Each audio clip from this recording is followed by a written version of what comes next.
આ જે ગ્રંથ રચાયો એનો મુખ્ય ઉદ્દેશ તો સંસ્કૃત વ્યાકરણ રચવાનો હતો, પણ એના 8મા અધ્યાયમાં પ્રાકૃત અને અપભ્રંશના વ્યાકરણની વાત થઈ છે અને એમાં ગૌચર અપભ્રંશની જે વાત થઈ છે એમાં ઉદાહરણ રૂપે વ્યાકરણ ક્યારેય ઉદાહરણ વગર સ્વીકારાય નહીં. તો હેમચંદ્રાચાર્યજીએ જે એક ઉત્તમ વાત કરી, એમના આખો ગ્રંથ ખૂબ ઉત્તમ છે, પણ એમાં બી એક આપણા માટે વધારે આવકાર્ય બની રહી એ વાત એ થઈ કે એના ઉદાહરણ રૂપે એમણે જે પણ સામગ્રી આપી એ એમણે પોતે રચેલા વાક્યો કે ઉદાહરણો નહોતા. એમણે શું કર્યું કે એ વખતે જે પ્રચલિત લોક સાહિત્ય હતું એના, એટલે વાયસુ ઉડાવંતીયાએ પીયુ દીઠૌ સહ સત્તી અદ્ધા વલાય મહી ગયે અદ્ધા ફૂટ તડંતી, આ જે દુહા લઈ આવ્યા તો એના કારણે બે વસ્તુ થઈ. એક તો આપણને વ્યાકરણના નિયમના ઉદાહરણ મળ્યા, એટલું જ નહીં પણ એ ગાળામાં એટલે કે 11મી સદીમાં કયા પ્રકારની ભાષા વપરાતી તે, એ ભાષાનું સ્વરૂપ કયું હતું. તમે માત્ર વ્યાકરણને બાજુ પર રાખીને એકલા દુહાઓને પણ અલગ તારવી લો તો પણ તમને ખબર પડે મિત્રો કે એમાં વીર રસનું નિરૂપણ કેવું છે, શૃંગાર રસનું નિરૂપણ કેવું છે. માત્ર ધર્મ અને નીતિની જ વાત નથી, એ સિવાય પણ બીજી ઘણી બધી વાતો છે. અને એ પણ આવે, દાખલા તરીકે એક માં એના દીકરાને કે આવો જો બીજાની ભૂમિ આપણી ભૂમિ બીજા કોઈ પડાવી લે એના કરતાં તો તું મરી જાય તે વધારે સારું. અથવા પત્ની એવું કે ભલ્લા હુઆ જો માર્યા બહિની મારા કંથું, એ પતિ ભાગીને ઘરે આવે એના કરતાં મરી જાય એ વધારે સારું, એવું ઈચ્છનારી માતા અને પત્ની એ સમયમાં હતી. એનું પ્રતિબિંબ આપણને આ દુહાઓમાં મળે છે. તો આ દુહાઓનું મૂલ્ય આપણા માટે એ રીતે બેવડું બને છે કે એક તો આપણને આપણા વ્યાકરણનો પરિચય મળે છે, અને વ્યાકરણ ત્યારે જ રચાય જ્યારે ભાષા સ્વરૂપ સ્થિર થયું હોય. તો એ રીતે આપણને એ વ્યાકરણના નિયમોના પરિચય આપે છે. અને બીજું કે એ વખતના સમાજનું, કારણ કે આ તો લોક સાહિત્યના દુહા છે, કોઈ કવિએ રચેલા નથી, લોકોના હૈયે ઉઠેલા અને લોકોના કંઠે ગવાયેલા આ દુહા છે. અને બહુ સ્વાભાવિક છે કે એ જ વાત હોય જે એમના મનની વાત હોય, અને એમાં આપણને આ બધા જ રંગો, જીવનના રંગો, સંસ્કૃતિના રંગો આપણને જોવા મળે છે. ત્યાર પછી જે જૈન યુગમાં રચાયેલું સાહિત્ય છે, નિયતિબેન એની વાત કરે તમારી સાથે. હવે મિત્રો આપણે આગળ જોયું કે આ સમયમાં પદ્ય સાહિત્ય સૌથી વધારે પ્રચલિત હતું અને તેના સાહિત્ય સ્વરૂપો કેટલાક પ્રચલિત હતા. જેમાંનું એક સાહિત્ય સ્વરૂપ છે રાસ, બરાબર, જેને અત્યારે આપણે રાસ કહીએ છીએ તે રાસ કે રાસા સાહિત્ય તરીકે પણ પ્રચલિત હતું. અને તેની અંદર પણ જૈન તેમજ જૈનેતર કવિઓએ ફાળો આપ્યો હતો. અને એમાં આપણે સૌથી પ્રથમ કૃતિની વાત કરી 1185માં શાલિભદ્ર સુરીની ભરતેશ્વર બાહુબલી રાસ, જેની અંદર જૈન ધર્મના પ્રથમ તીર્થંકર ઋષભદેવના 2 પુત્ર ભરત અને બાહુબલી વિશેના યુદ્ધ અને તેમના સંબંધો વિશેની વાત કરવામાં આવી છે. અને પછી અંતે તો આ કૃતિ પણ યુદ્ધના વીર રસ પરથી શાંતિ રસ તરફ એટલે કે ભક્તિબોધના રસ તરફ, ઉપશમ તરફ ઢળે છે. મિત્રો આ જ સમયમાં જે બીજું રાસ સાહિત્ય પ્રચલિત હતું તે છે સંદેશક રાસ, અને એની અંદર અબ્દુલ રહેમાન એ એના સર્જક છે. હવે અહીંયા આગળ પણ તમને જે પ્રશ્નો પૂછાઈ શકે તે બે રીતે પૂછાઈ શકે કે એક તો શાલિભદ્ર સુરી કૃત કયું રાસ સાહિત્યની કૃતિ પ્રચલિત છે અને તમને 4 ઓપ્શન આપેલા હોય, અથવા તો ભરતેશ્વર બાહુબલી રાસની અંદર અથવા એના સર્જક આ પણ તમને અંદર પૂછી શકે. તો એ રીતે પણ તમારે તમારા ઓબ્જેક્ટિવ પ્રશ્નો તૈયાર કરવાના રહે. અને રાસ સાહિત્ય એ રાસા સાહિત્ય તરીકે કે રાસો એ રીતે પણ પ્રચલિત છે એનું નામ, એ રીતે પણ તમે એને પ્રશ્નો તરીકે પૂછી શકો. મિત્રો અહીંયા આગળ તમે જોઈ શકો કે રાસ સાહિત્યની બેને જે એ વખતની 2 મુખ્ય કૃતિ આપણને કીધી, ભરતેશ્વર બાહુબલી રાસ અને સંદેશક રાસ. તમે જોઈ શકો કે ભરતેશ્વર બાહુબલી રાસ જે છે એ શાલિભદ્ર સૂરી એટલે કે જૈન મુનિ દ્વારા રચાયેલી કૃતિ છે. તો સંદેશક રાસ તમે નામ વાંચીને તમને ખ્યાલ આવે છે કે અબ્દુલ રહેમાન એટલે કે મુસ્લિમ સર્જક દ્વારા રચાયેલી કૃતિ છે. મિત્રો આ 12મી સદીની આસપાસની વાત છે કે જ્યારે આપણી પાસે જૈન સર્જક અને મુસ્લિમ સર્જક બંને ઉપલબ્ધ છે, અને બંનેની કૃતિઓ લોકોના હૈયે અને એમના મને સ્વીકારી છે. ભરતેશ્વર બાહુબલી રાસ એ વીર રસને કેન્દ્ર સ્થાને લઈને ચાલી છે. તો સંદેશક રાસ એક પત્ની એના પરદેશ ગયેલા પતિને એક સંદેશો મોકલાવે છે જેની ઉપર મેઘદૂતની અસર છે. મિત્રો એવી રીતે પણ પૂછી શકાય કે મધ્યકાલીન ગુજરાતી સાહિત્યની કઈ કૃતિ ઉપર મેઘદૂતની અસર છે, તો મિત્રો એ સંદેશક રાસ છે. તો સંદેશક રાસમાં પત્ની પોતાના પતિને એક સંદેશો મોકલાવે છે, અને એ આખી કૃતિમાં મેઘદૂતની અસર હોવાને કારણે આખા વિસ્તારનું ખૂબ સરસ રીતે ભૌગોલિક અને પ્રાકૃતિક વર્ણન કરવામાં આવ્યું છે અને રસ જે છે એ વિરહ રસ કેન્દ્ર સ્થાને બની રહેશે. અને આ રાસ સાહિત્યમાં એક મુદ્દો મારે એ પણ ઉમેરવાનો કે અત્યારે આપણે જે રાસ સમજીએ છીએ એ તો ખરું જ, પણ આ વખતમાં પણ રાસ સાહિત્ય માટે જે તાલા રાસ કે લાકડીઓ લઈને આપણે જે રાસને લકુટા રાસ એ જે કરીએ એ પણ આ સંદર્ભમાં જ પ્રચલિત છે. અને દરેક જે આ પદ્ય સાહિત્ય સ્વરૂપો છે એની વિષયની દ્રષ્ટિથી પણ ખૂબીઓ છે. જેમ કે આપણે પ્રબંધ સાહિત્ય ઉપર આવીએ તો જનરલી એમાં યુદ્ધનું વર્ણન અને વીર રસ પ્રબંધ સાહિત્યની અંદર મુખ્ય રહેતો, અને આ વીર રસનું આલેખન કરતો સૌથી જાણીતું પ્રબંધ સાહિત્ય છે એ છે કાન્હળદેવ પ્રબંધ. અને જે આપણે વાત કરી કે 1297માં અલાઉદ્દીન ખિલજીએ ગુજરાતને કબજે કર્યું, તો આ કાન્હળદેવ પ્રબંધમાં જાલોરના કાન્હળદેવની વાત છે, જેનું 12 વર્ષ સુધી અલાઉદ્દીન ખિલજી સાથે યુદ્ધ ચાલ્યું હતું. તો એ વીર રસનો ઉલ્લેખ પદ્મનાભ દ્વારા રચિત આ પ્રબંધ સાહિત્ય કાન્હળદેવ પ્રબંધમાં કરવામાં આવ્યો છે, અને એ જૈનેતર કર્તા દ્વારા રચવામાં આવેલી કૃતિ છે. અને મિત્રો, પ્રબંધ સાહિત્યમાં એક લક્ષણ એ પણ બને છે કે એ ઐતિહાસિક તત્વને સાથે લઈને ચાલે છે. એટલે કે કાન્હળદેવ પ્રબંધ એ તદ્દન કાલ્પનિક કૃતિ નથી, એ વળી પાછું આપણા ઇતિહાસને આપણી સંસ્કૃતિને સાથે લઈને ચાલે છે. તમે કાન્હળદેવ પ્રબંધમાં જુઓ તો અબ્દુલ રહેમાન અને કાન્હળદેવ બંનેના યુદ્ધની વાત છે. તો કાન્હળદેવ કયા પ્રકારના અસ્ત્ર શસ્ત્રનો ઉપયોગ કર્યો હતો અને અલાઉદ્દીન ખિલજીએ કેવા અસ્ત્ર શસ્ત્રનો ઉપયોગ કર્યો હતો એનું દસ્તાવેજીકરણ, એની ઐતિહાસિક માહિતી આપણને આ કૃતિ દ્વારા મળે છે.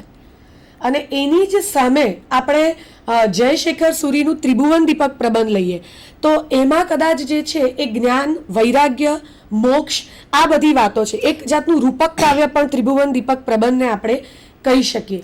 કારણ મિત્રો, બેને જે કહ્યું કે રૂપક કાવ્ય એટલે શું કે વાત એક દાખલા તરીકે કરતા હોય કે એક રાજા છે, એક કારભારી છે, પણ એ ખરેખર વાત કોની છે? તો કે રાજા કોણ છે? તો કે આત્મા છે. કારભારી છે તો કોણ છે? તો મન છે. એટલે કે વાત આપણા આધ્યાત્મિકતાની હોય, પણ એને કોઈક વ્યક્તિ રૂપે આલેખીને આખી વાત કરવામાં આવતી હોય. અને એટલે મન અને આત્માની વચ્ચેનું યુદ્ધ છે, અથવા તો મનના જે અંદરના રાગ અને દ્વેષ, કામ, ક્રોધ આ બધાની જે અંદરના જે દ્વંદ્વ છે, આપણા માનસિક દ્વંદ્વ છે કે આમ કરવું જોઈએ એની ખબર પડે છે, પણ ન કરવાનું આપણે કરતા હોઈએ છીએ કારણ કે આપણને ગમે છે.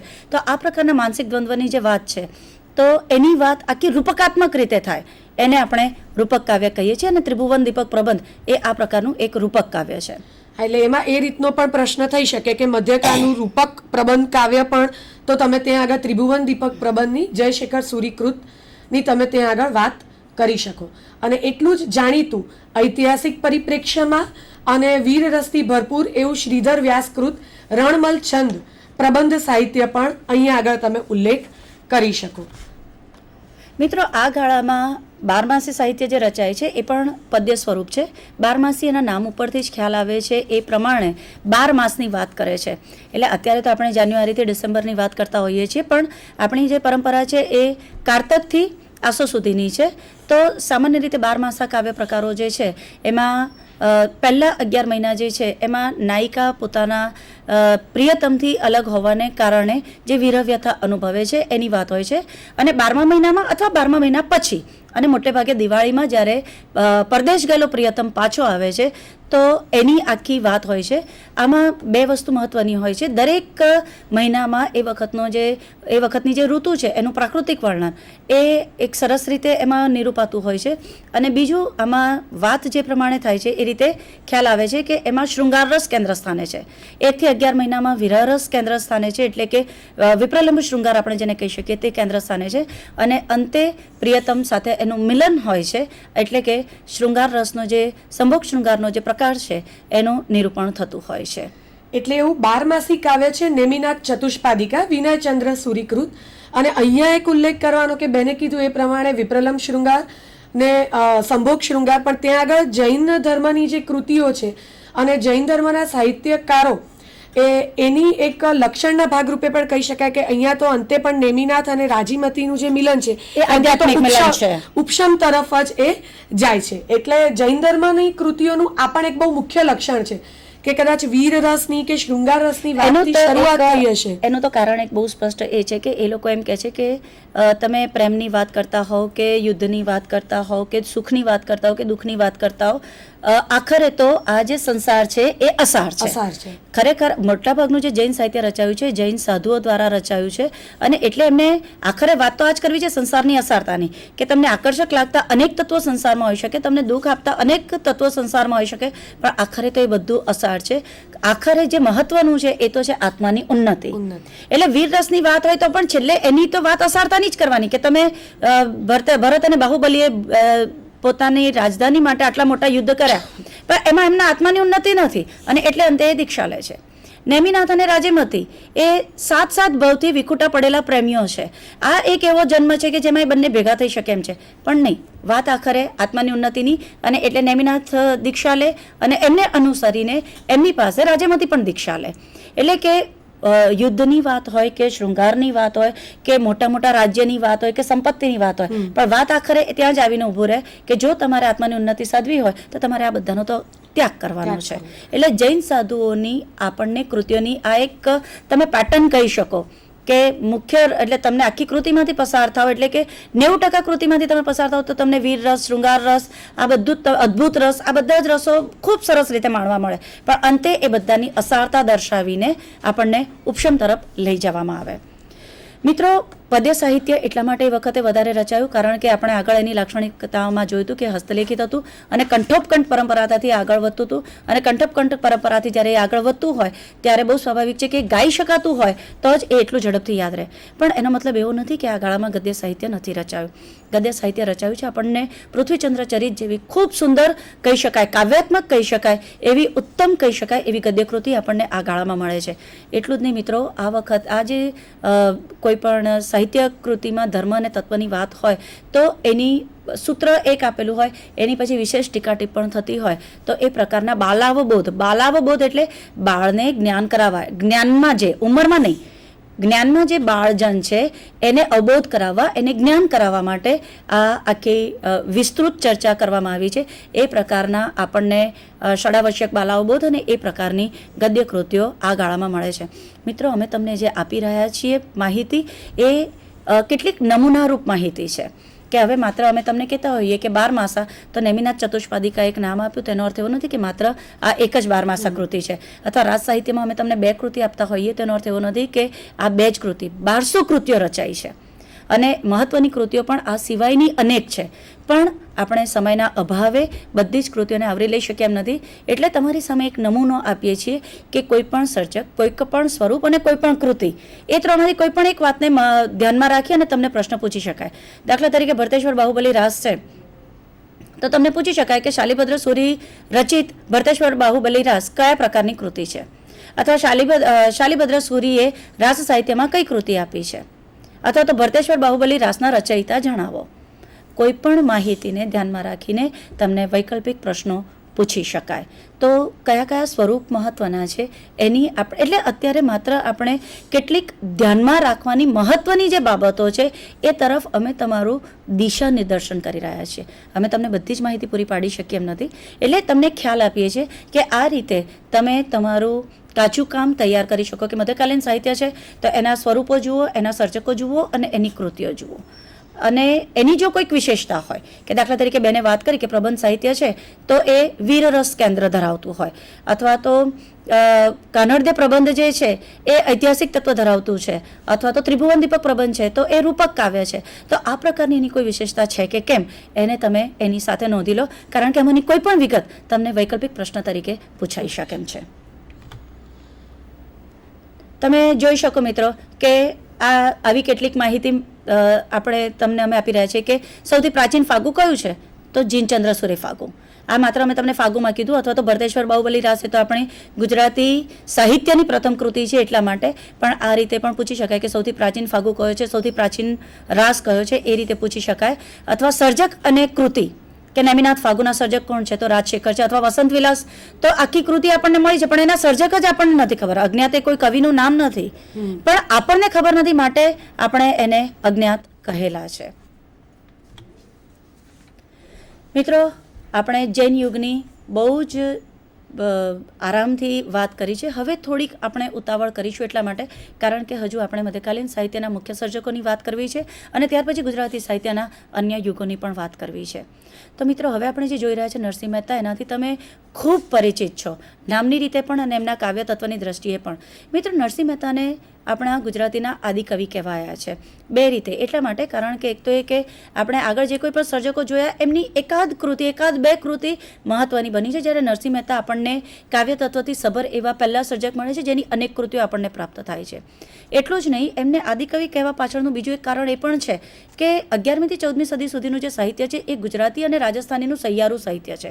14મી સદીથી ગુજરાતી સાહિત્ય અલગ પડ્યું છે. ગુજરાતી ભાષા પોતાનો સ્વતંત્ર વિકાસ કરે છે અને એ ગાળામાં આપણને સૌથી પહેલાં જે સર્જક મળ્યા છે એ છે નરસિંહ મહેતા. એટલે કાવ્ય તત્વની દ્રષ્ટિએ પણ અને સમયની રીતે પણ આપણે નરસિંહ મહેતાને આપણા આદિકવિ માનવા પ્રેરાયા છે. હકીકત એ છે કે આપણને જૈન સાહિત્ય મળ્યું છે એટલે એ પહેલાં રચાયેલું જ છે ગુજરાતીમાં સાહિત્ય, પણ એક સ્વતંત્ર સર્જક જે આપણને આવી અનેક કૃતિઓ આપતા હોય તો એ નરસિંહ મહેતા સૌથી પ્રથમ છે. તો 14મા શતકમાં થયેલા નરસિંહ મહેતા એ આપણા હૈયે વસેલા કવિ છે. એની અનેક કૃતિઓ એવી હશે કે જે તમને જળ કમળ છાંડી જાને બાળા અથવા તો અખિલ બ્રહ્માંડમાં એક હતું શ્રીહરિ અને તરત ખબર પડે કે આ તો નરસિંહ મહેતા. મિત્રો, ઝૂલણા છંદ એ એમનો પ્રિય છંદ રહ્યો છે. એમાં એમણે આપણને પ્રભાતી આપ્યા છે. તમે તમારા મમ્મીને કદાચ પૂછો તો ખ્યાલ હશે કે પહેલાં રેડિયો ઉપર શરૂઆત જે થતી હતી એ નરસિંહ મહેતાના પ્રભાતિયાથી થતી હતી. અને પ્રભાતિયાને એટલે જ કહેવાય છે કારણ કે એ પ્રભાતમાં ગવાય છે. એક પંક્તિ. હા, હવે ઝૂલણા છંદ દાલદા એનું જે આખું આવર્તન થાય છે, જાગને જાદવા કૃષ્ણ ગોવાળિયા તુજ વિના તેનમાં કોણ જાશે, દાલદા દાલદા દાલદા દાલદા દાલદા દાલદા દાલદા દા. આ ઝૂલણા છંદનો